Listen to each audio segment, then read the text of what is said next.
Hello friends, welcome to study with Seema. तो आज हम BEd second year knowledge and curriculum का एक टॉपिक कर रहे हैं जो आपके शॉर्ट नोट्स में आ सकता है 4 मार्क्स में। तो ये नॉलेज एंड करिकुलम का फर्स्ट यूनिट में दिया हुआ है हमें distinction between information and knowledge, belief and truth, reasoning and analysis. तो आज हम डिस्टिंक्शन यानी डिफरेंस करेंगे इंफॉर्मेशन एंड नॉलेज के बीच में कि ज्ञान सूचना से किस प्रकार से अलग है और इनमें क्या अंतर है। तो इसके बारे में आज हम चर्चा करने वाले हैं। आई होप आपको ये सेशन पसंद आएगा।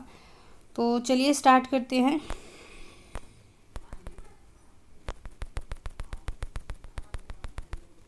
ज्ञान और सूचना के बीच में अंतर।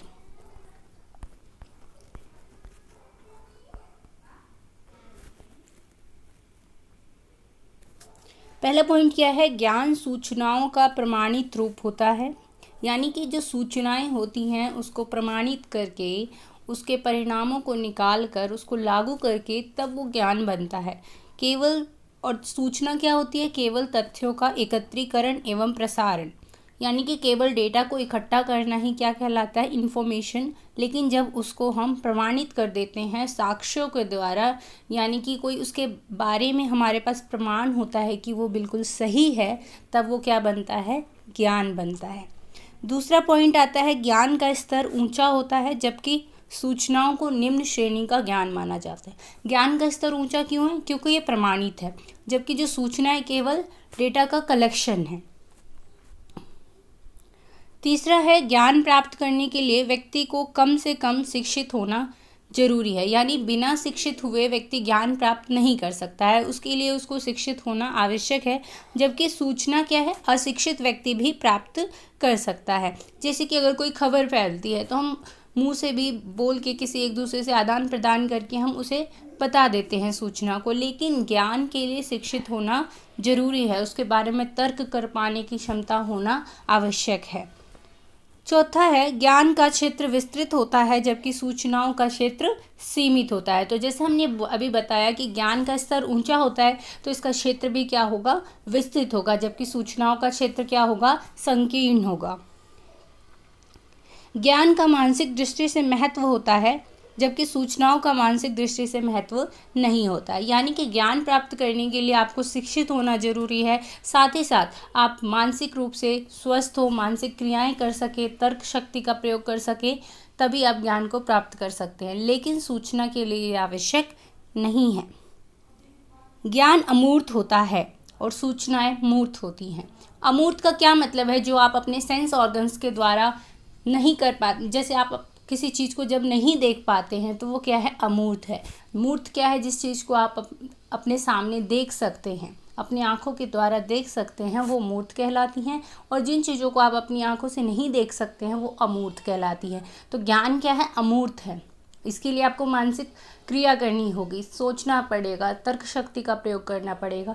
लेकिन जो सूचना है वो हमारे सामने प्रस्तुत है, हम उसे देख सकते हैं। उसके लिए तर्क शक्ति के प्रयोग की आवश्यकता हमें नहीं पड़ती है।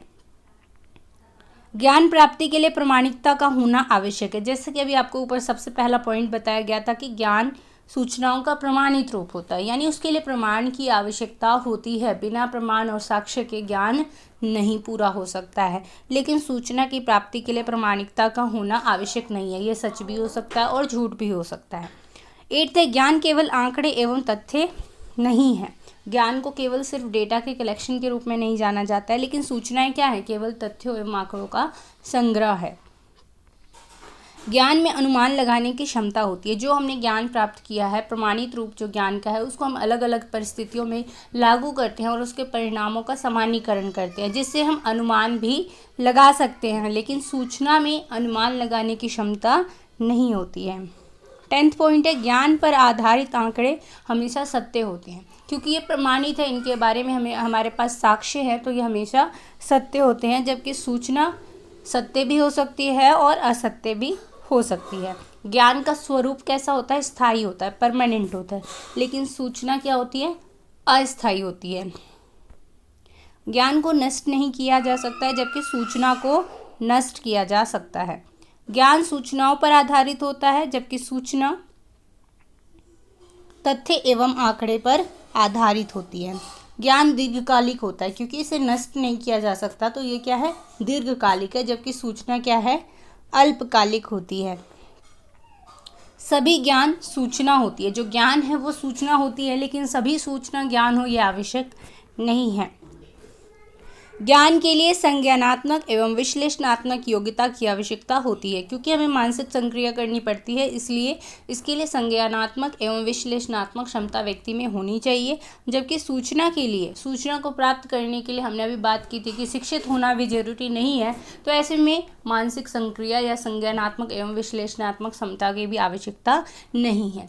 तो ये 4 मार्क्स के शॉर्ट नोट्स में आ सकता है, तो आप ये 16 पॉइंट्स टेबुलर फॉर्म में लिख सकते हैं, तो एक बहुत ही अच्छा आंसर फॉर्म हो जाएगा। तो आप लोग इसे देख सकते हैं और अपने पेपर में लिख सकते हैं। तो मिलते हैं एक नेक्स्ट सेशन में, तब तक के लिए धन्यवाद। Thanks for watching.